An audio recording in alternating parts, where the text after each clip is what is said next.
Katie Cercone. My government name is Brian Wade, but I'm known in the streets and on the internet as DJ Stereotype. I'm a visual artist, a yoga instructor. I'm co-leader of a queer feminist collective called Go Push Pops. Long, deep breathing, steady inhale and exhale. Soles of the feet. 足の下から根っこが生えていくように見えます。 I do quite a few things. I'm making my main bread and butter right now as a director. So I direct a lot of music videos, commercials, short films, things of that nature.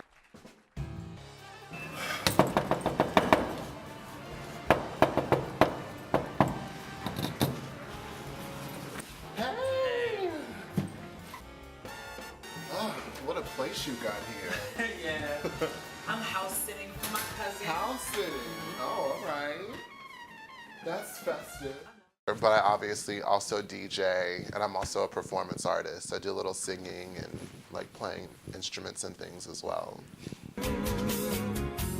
Walk home in my head now, and wondering what dress to wear now. I say a little, oh yes I do. Forever, ever, you stay in my heart, and I will love you forever, ever.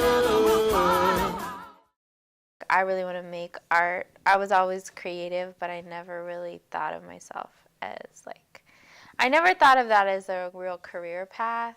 When I was younger, I just really wanted to be a performer. So I didn't have any aspirations of producing or directing or doing anything behind the scenes. At that point, I moved to New York and went to the School of Visual Arts and started taking it really seriously and making art in a studio. I went to college. I went to a school in South Georgia as a theater major at first. And long story short, it was kind of racist. Like, they never cast people of color in anything substantial, and their excuse for it was, oh, well, this show doesn't have black people or Asian people or whatever in it, which doesn't make sense because I feel like in college you should be doing like blind color casting just so everyone gets experience. I grew up pretty privileged and had like an eating disorder in high school, and at that point I was like, I really want to help women, and learned a lot about feminism just from the entry point of body image. And I had a feminist zine that was like women creating their own media content rather than just absorbing image after image of like white, thin, skinny models, and then like that was their ideal. When I went back to Atlanta, I started auditioning for stuff, and it was just like all bullshit. It was just like, I only got to play like a thug or a drug dealer or an irrelevant best friend or like the hairdresser that's like, yes, bitch, like, but has nothing else to offer the script. So I was just like, I'm not seeing what I want to be, or I'm not seeing what I want to play, and I'm actively seeing people of color represented in such a surface way.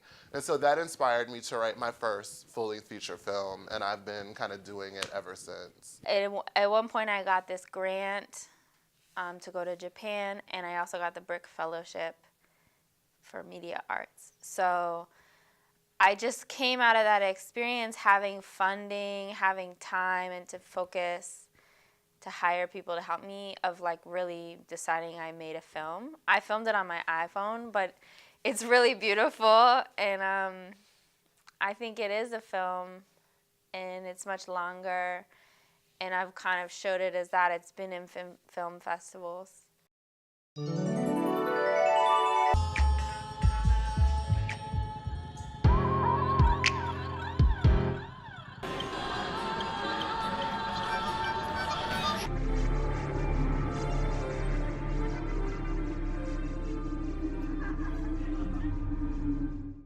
Being a same gender loving or queer man, black man in America is a very specific thing, and I think a very specific set of challenges. I don't really identify as a lesbian artist. I identify as queer, and that's just that I really, like see myself as balanced in my masculine and feminine energy. I feel like oftentimes when we hear about gay people or black people talking about their like process. It's all like about struggle. But my thing is like, being me is like fucking fabulous because I get this opportunity sitting in this seat to experience what empathy is. Like, nobody is going to be more empathetic or sociological, I think, than like a gay black man, because I have to be so many different things all the time. If I'm walking down the street in Brooklyn at night, I can't be kiki, yes, haha, I'm fabulous.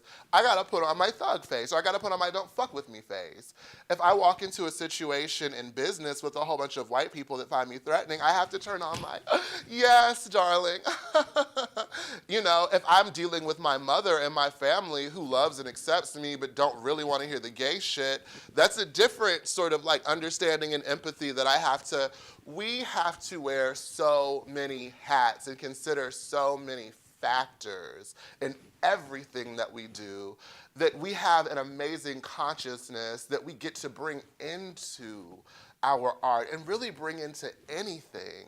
I think just like diving in, really knowing that like our passion is very powerful, and being an artist is not easy, and it will be very challenging, and there will be failure and humility and all these things would come with it. But if you really are persevering and it's really something that you're good at and you're meant to do, and you find the engine and the energy to keep you going, then it's a beautiful path.